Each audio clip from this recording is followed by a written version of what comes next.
everyone. This series is all about imposter syndrome, and today we're going to be talking about a third type of imposter syndrome called the natural genius.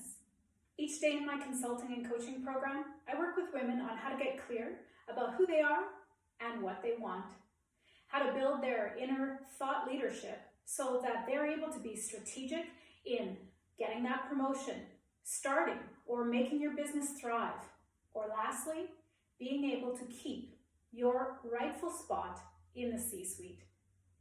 And lastly, I work with women on building their personal brand so that they can set themselves apart from their competition. And today, we're going to discuss the natural genius. Let's jump right in. And what does the natural genius look like? Well, the natural genius has a splash of the perfectionist in them.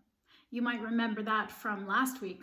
The perfectionist is the imposter type that won't even begin a project because they don't feel it's perfect enough. The natural genius not only has difficulty beginning because things may not be perfect enough, they also are worried that if they don't get it on the first try, that there must be something wrong with them. Sadly, the natural genius is often an individual who is very naturally quite intelligent. Things came easily to them, and so they expect that this is the case for everybody else. When in fact, we all, if we're going to have success, need to work for it. I have 3 tips for the natural genius. The first one is kind of based on a Canadian analogy, the ski hill. If any of you have been skiing or snowboarding, you will probably have had this experience. You might be starting off and thinking, oh, I'm going to take a green run or a blue run, and then you find yourself on a black diamond.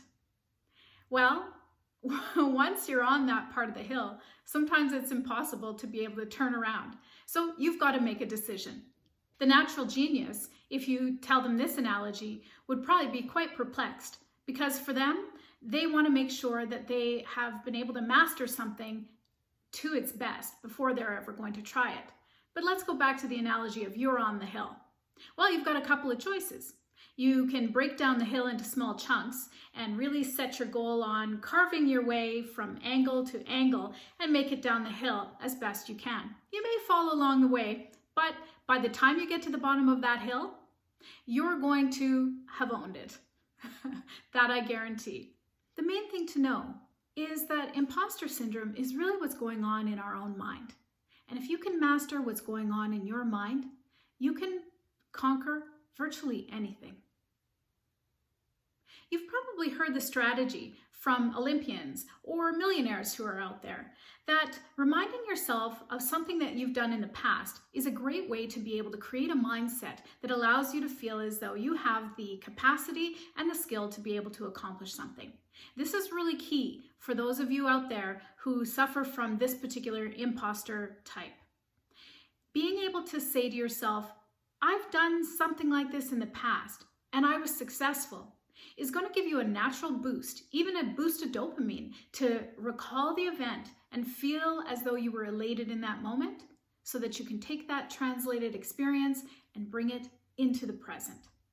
The natural genius really needs to make sure that they break down any task that might be a challenge to them into very small chunks.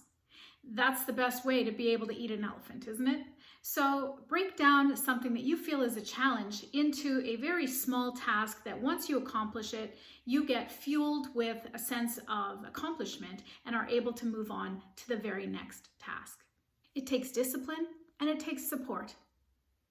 And if you're feeling stuck because you can't make it past the latest challenge, I'm here to help you.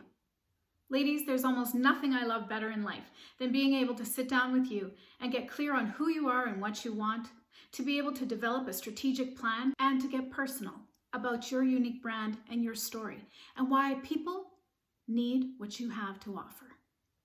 And if that's you, I invite you to check out my website, consultchristine.com, and set up a time where we can meet and discuss what problem you have and how I can help you solve it.